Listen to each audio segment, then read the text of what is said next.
Hi, everybody, and welcome back to Heart and Soul Connected. My name is Allie. Today, I'd like to talk to you about Ascension. It's not going to be an exhaustive chat about it, but a more timely one. And some of the symptoms that you can look for, or if you're trying to understand, and a little bit more. So, hopefully, this will help. Um, those of you who don't understand what Ascension is, it is moving our vibration from a more physical 3D world up to a higher spiritual plateau so that we can grow and learn while we're on the planet. And so, five light workers are individuals who have chosen to incarnate on the earth in order to assist in the spiritual growth and the awakening of humanity. And, you know, we've needed this for a very, very long time. Right now, we are aligned planetarily with other times in the world. And so we can say that that has a lot to do with this as well. But I'm not an astrologist. Leave that for them. As a light worker, our roles are crucial in raising the collective consciousness of our planet and helping others connect with their higher self and their higher vibrations. Ascension experiences, on the other hand, are pivotal moments of spiritual growth and transformation that can impact our journey. As light workers navigate their path, we often face a range of challenges. Sometimes we feel lost, we feel overwhelmed, and the energies of ascension can be intense and difficult to process. Many light workers struggle to stay grounded and connected to their purpose, especially when confronted with the density of the physical world. These challenges can lead to feelings of isolation, making it hard for light workers to find their tribe or their community. If you have been led to this community to find your tribe or your group, and you have come across this, then perhaps you will be a person that's reaching out to try to elevate your vibration and become a light worker with the group. The sense of disconnection can be tough. Light workers often feel like they're being called to do something more, but they aren't really sure what it is, or they believe that something big is meant for them, not realizing that just being here is very, very big. You might feel like you're stuck between two worlds and not fully belonging to either one. This in-between space can make us feel sort of uncomfortable and confused. To make matters worse, light workers are often highly sensitive and pick up on the energies of those around them, which can make it harder to maintain your own vibrational frequency. And this is why a lot of elevated souls sequester. Monks will stay in monasteries, nuns will stay in nunneries. But as a person who is just a normal working person in this world in 2025, which is when this particular video is made, they have a harder time because they have to go to a job, they have to raise a family, they have to deal with bills, they have all those things to deal with. And so you're constantly in this state of flux between two worlds, and that can be daunting for even the most experienced of people. So I do want to give you a few ascension symptoms. And these may be part and parcel of what you're going through, but remember, we're also having some very intense solar storms. These solar storms are sending out flares, and when we go around the sun, we have different parts of the world that are facing the sun is facing those flares. And so they can be particularly troublesome in some areas, whereas in other areas, depending on when they flare, have less of an impact of that type of thing. So if you're feeling intense energy or like you're in a pressure cooker, well, that makes sense. Remember, you're adjusting to the higher vibration. You eventually will get there. Old patterns and behaviors are being pushed to the surface because there's a lot going on, not only inside you, but also in the external world, as I mentioned with the sun. You may feel somewhat disoriented. You may feel like you've lost your sense of place and that you're not in 3D anymore. And this makes it extremely uncomfortable to deal with three-dimensional folks who are in that vibration, and we have to meet them, so to speak, halfway in order for them to feel comfortable and for ourselves not to be sucked back into the 3D reality that we are trying to elevate ourselves from. Does this mean that 5D is you're a better person or you're higher intelligence or higher spiritually evolved? No, anybody can do this. It's just that most people in 3D don't even understand that's where they are.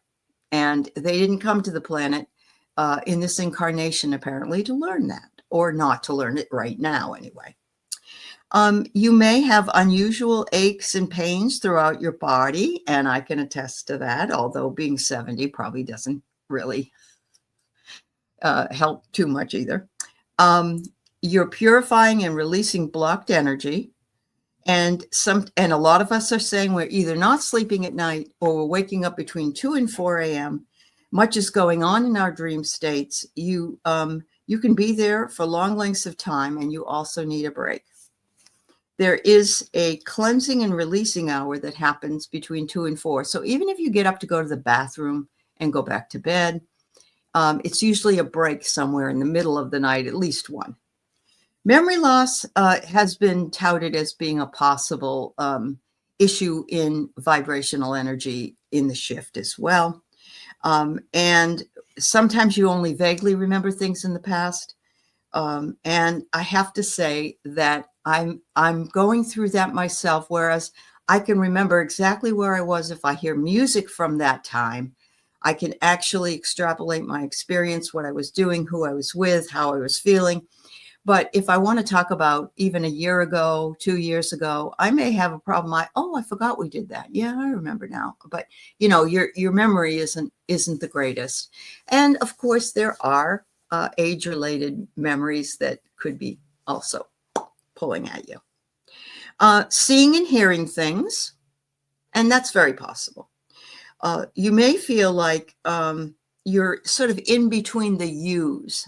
The you that you were and the you that you want to be or that you're becoming.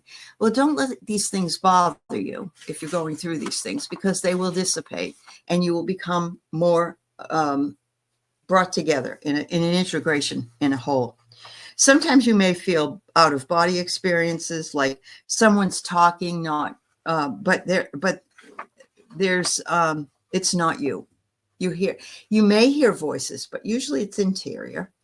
If you hear outside voices and it doesn't bother you, and you can invite them to continue if that's what you'd like to do. So, the thing is Ascension shouldn't be fearful. There should be no fear surrounding this idea. This is a beautiful spiritual experience that all of us are hoping to gather and gain in the next couple of months. So you have to remember your body is going through sort of this uplifting and work with new DNA structures and so on. So you're going to be tired more than you would be normally as well. You may have some real deep sleep, or you may have heightened sensitivity to sound, crowds, noise. I've had that for years, though. I'm not comfortable with a lot of noise or a big crowd. So it's very difficult for me to go out and about unless I really protect myself. You don't feel like doing anything. The problem with that is some of our conditioning is that we feel like we should be doing something instead of being. Being is a state of being, a state of relaxation and wonder and curiosity. Nothing wrong with being. Ask the universe to bring you what you want while you're enjoying yourself and having a good time. You may have an intolerance for lower vibrational things.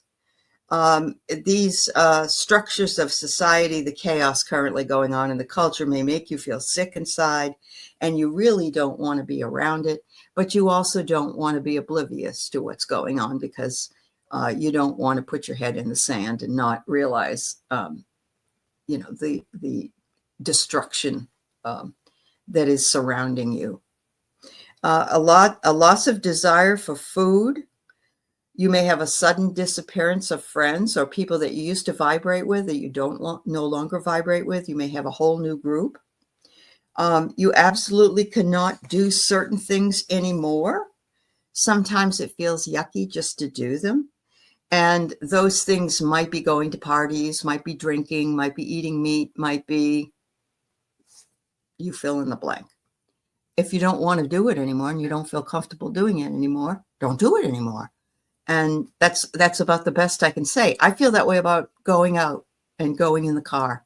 I don't want to drive anymore. And I have always been a taxi driver. I mean, everywhere, gone. You will have some days of extreme fatigue, and those are reminding you to rest, self-care, how very important that is. Some people feel like they need to eat more. Some people have a loss and some people have a gain. They want to eat more, or they want to eat at smaller intervals in smaller portions. And that's okay. We may have some emotional ups and downs. Guilty. You may want to go, quote, home. But it isn't a physical home, and it isn't over on the other side necessarily. You just feel conflicted. Whenever I get really sick or I don't feel well at all, I'd love to go home and have my mother take care of me. Of course, she hasn't been around for a long time. So I have to pull in the mother in me in order to be that provider for myself. Feeling like you're kind of going, cuckoo, it's okay. It's your kundalini is rising. You're balancing out your chakras, and you're fine. You know, if you have some real psychotic issues, or you're starting to, feel disconnected from reality completely, of course, you want to go to a mental health provider. These are ascension symptoms, not symptoms of illness. And so I am not a doctor, a nurse, or any other kind of health practitioner. So this is for entertainment purposes only, and you must discern and make your own mind up and use your own brilliance to check out that, if that is the case. You might have some anxiety. You might panic a little bit, and a lot of us go through that. You might be depressed. You might have violent dreams that are uncomfortable. You might have night sweats and hot flashes, even if it's years past menopause. And guys, too. Your plans can suddenly change in midstream. And it usually feels great when it does. It's like, oh, I like that idea. I'm going to go this way now. You know, it isn't like, oh, I can't go there, so I got to do. No, it's a good direction. If you're being guided somewhere else, then you're following your intuition. You have created a system or a situation that seems like a nightmare by wanting to integrate. Your soul is guiding you to stretch into aspects of yourself that were lacking, or tone down those that were in overabundance. Your energy is just balancing itself. That's what the whole ascension process is meant to do. Finding your way through peace is set up for yourself. It is your journey, and the destination is there, but that's not the primary impetus or focus right now. The ascension process can bring up deep-seated fears and insecurities, as I mentioned, forcing Lightworkers to confront themselves in places they never wanted to before, perhaps your shadow side, which we've talked about. It is a journey that requires immense courage and self-awareness. Despite that, it is in these moments of discomfort that we grow and evolve in profound ways. I have found in my own life, each time that I have gone through, and who needs it? I don't want it. I don't welcome it. But if I'm in the midst of it, if I embrace it, I can be pushed in a new direction, and I can find out that I can learn and grow from the experience. And I know others have felt the same way. Once we face our fears and embrace that nature, we can emerge stronger and more aligned with the purpose that we were brought here for in this lifetime. As Lightworkers journey through ascension, they begin to uncover profound lessons about themselves and the universe as well. One of the most significant themes that emerges is self-discovery. Throughout their experiences, Lightworkers learn to look inward and understand strengths, weaknesses, and passions. The process of self-discovery allows you to align more closely with your soul's purpose and your mission. It's easy to give over your power to somebody else, to have them tell you, quote, what to do, or, what is my purpose? Tell me what it is. It has to come from you. While you may have situations or interests that pop up and somebody else may be willing to share what they see, it's still ultimately your own decision, your own intuition, and your own discernment that makes that change. Healing is another crucial and critical aspect of the ascension journey. Lightworkers find themselves confronting past traumas and wounds, looking at the shadow, and these can be painful but also liberating. By working through these issues, you can release old patterns and energies and allow space for the new to come through. Higher vibrational frequencies will enter you at this point in your life and assist you in vibrating at a higher frequency. The healing not only benefits you, but contributes to the collective healing of humanity. One such thing are the monthly Shine Your Light events that Marina does on Heart Center Tarot. This is a rather long, 1 day a month journey to keeping things light, working in the light, and raising vibrations with others in the community. It's one of the most beautiful things that our community can offer, and others have similar things that they offer in that way. Connection with the universe is a third key theme that arises from ascension. Lightworkers begin to see themselves as the part of a larger, interconnected web of life. This understanding fosters a sense of unity and purpose, of oneness, of helping you to transcend the illusion of separation and duality. Separation and duality are myths. They aren't true. They are what we've bought into. We are unified. We are all one. We are all connected. We all have the spark of the divine within us. And we are not different. It's how we look at things that makes us different. So a transformative insight that Lightworkers can take away from these experiences is that the journey is not just about personal growth, but also contributing to the elevation of the collective consciousness. We owe others that elevation and that understanding and that evolving into that collective consciousness so that as they evolve and they learn and they grow, they come into this already set, perfectly and divinely unified collective consciousness that can work with them in tandem, and doesn't mean it's on a linear time. It's all inclusive, because in the collective consciousness is the Akashic records, and that is everything we've ever done since the beginning of time. So you can see the Akashic records is in the same way the collective consciousness. The realization can be empowering, where we see the value and significance of our work. In 2003, my husband and I were not working. We had a really hard time, and we had to accept a job in a less than stellar area in a city. When we went there, it was extremely dark, and I'm talking about the energy. There were shootings, prostitution, drug trafficking. We were working in the midst of all of this, not doing any of that, of course, but having to live in it. Over time, we noticed a lighter experience, not only for ourselves, but for those people that we dealt with day to day. The differences in their demeanor and their understanding of the collective were nuanced to them, but very obvious to my husband and I. We do shine the light very deeply in the areas. We're called to those areas for that very reason.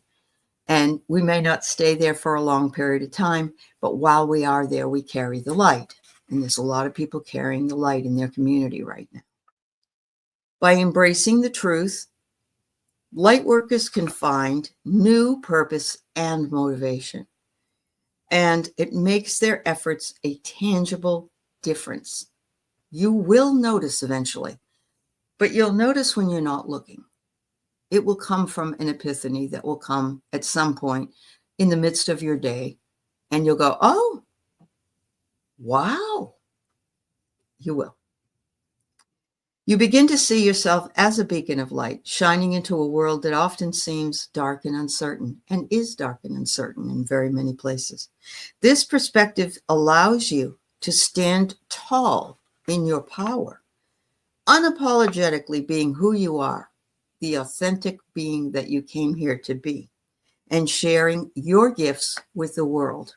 That may be a smile, it may be a hug, it may be anything. A thank you, a please, stepping out of the way for somebody, waving. It can be anything. It can be anything. The lessons learned from Ascension experiences are invaluable. Often, light workers get a deeper understanding of themselves and their role in the world. And as we reflect on them, it's clear that embracing Ascension is crucial for both, not only us, but for the collective, and vital for our growth. By leaning into the challenges presented by Ascension, we can accelerate the spiritual evolution and contribute to a more awakened, compassionate world. One postscript. It's not your responsibility to convert people to Ascension, to your belief system, to whatever it is you espouse. You simply allow, because everybody's on a different path, different trajectory, different soul contract. So simply allow. If it is meant for them to know, they will discern and find their way. If they ask, share a way. But if they don't, know that just being in your presence is already elevating them in some regard without you doing very much at all. Thank you. Have a beautiful day.